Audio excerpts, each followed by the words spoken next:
Salut à toi, j'espère que tu vas bien. Alors, dans cette petite vidéo, je vais essayer de te donner les raisons pour lesquelles je dis que faire du jeûne est bénéfique pour ton corps et c'est aussi sans danger. En fait, je vais te donner 5 étapes qui se passent dans ton corps quand tu fais un jeûne long. Donc, si tu veux savoir les raisons pour lesquelles je recommande le jeûne énormément, pour les raisons pour lesquelles le jeûne te permet d'avoir la pleine santé, les raisons pour lesquelles il est important pour toi qui me regarde de faire du jeûne, alors n'hésite pas à regarder cette vidéo jusqu'à la fin pour connaître ces 5 différentes étapes qui se passent dans ton corps quand tu es en train de faire un jeûne. Je suis le docteur Sitou Girardin, je suis naturopathe et depuis des années, j'essaie d'apporter quotidiennement des conseils prouvés scientifiquement qui vont t'aider à reprendre clairement le contrôle de ta santé. Donc, si ce type de contenu t'intéresse, n'hésite pas donc à t'abonner, à partager la vidéo et aussi à liker cette vidéo. Ça va beaucoup m'aider ou m'encourager à faire encore davantage de vidéos. Alors, le jeûne. Le jeûne, en fait, est fondamental pour pouvoir avoir une bonne santé et pour pouvoir te prévenir de beaucoup de maladies et de beaucoup de maladies comme par exemple le cancer. Effectivement, plus vous jeûnez, plus vous commencez à être à l'abri des maladies métaboliques comme le cancer, le diabète de type 2 et perdre le poids comme l'obésité et j'en passe. Donc, il y a donc 5 étapes ou 5 éléments qui se passent dans ton corps quand tu es en train de jeûner.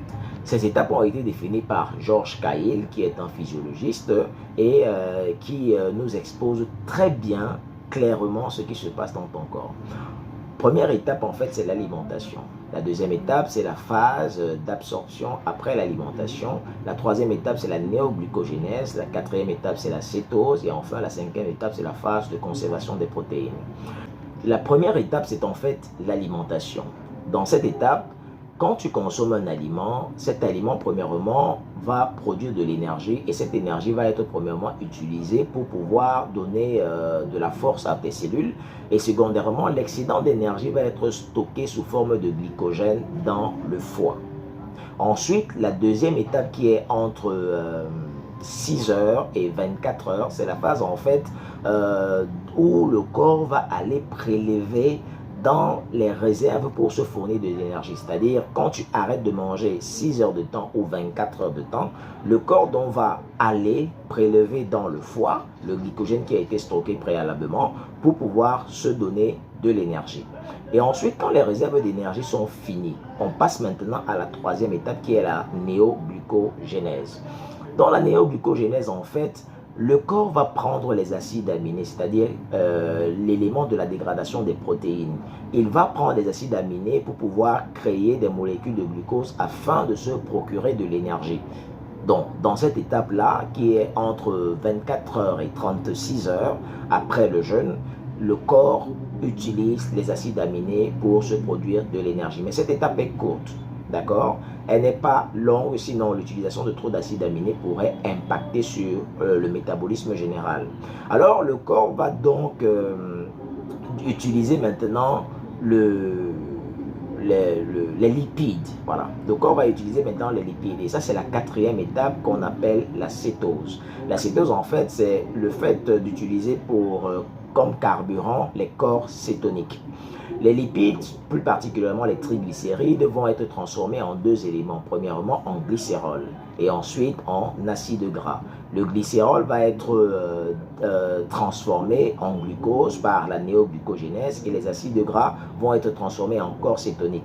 Et c'est les corps cétoniques-là qui ont la capacité de nourrir le cerveau parce qu'elles ont la particularité de traverser la barrière hémato-encéphalique.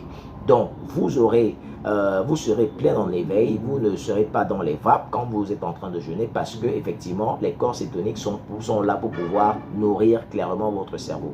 Le glycérol qui est transformé en glucides grâce à la néoglucogénèse va donc alimenter en énergie tout votre corps entier et va permettre de maintenir stable votre glycémie pour par exemple les diabétiques qui décident de jeûner. Donc pour les diabétiques, vous n'avez aucune crainte quand vous jeûnez parce que le glucose va être produit simplement. Et pour les corps cétoniques, il y en a deux grands types. Le premier c'est le bêta-hydroxybutyrate et le second, c'est l'acétylacétate.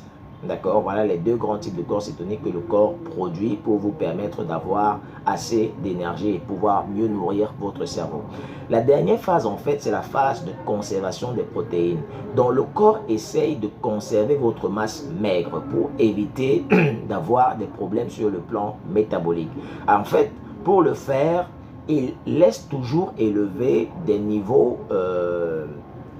il laisse toujours élever l'hormone de croissance. Donc les niveaux d'hormone de croissance vont être très élevés, ce qui va faire en sorte que votre masse maigre va être conservée, simplement parce que l'hormone de croissance conserve la masse maigre. Donc vos protéines ne vont pas être utilisées pour de l'énergie, au contraire c'est la graisse qui va être utilisée pour l'énergie.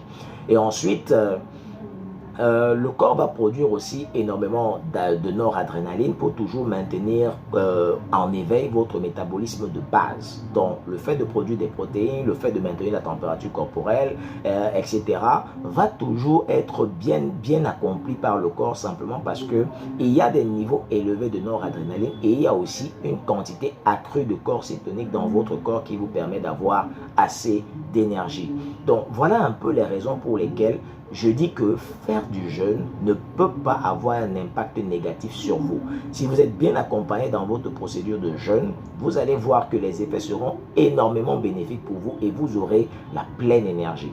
J'ai dit bien la pleine énergie. Donc, faites du jeûne, essayez du jeûne chez vous, soyez curieux de faire cela et vous allez voir que ça va très bien marcher pour vous. Et déjà, vous allez pouvoir bien maintenir votre poids et vous serez à l'abri d'énormément de maladies. À bientôt pour une nouvelle vidéo. J'espère qu'elle t'a plu, donc abonne-toi. Bye bye.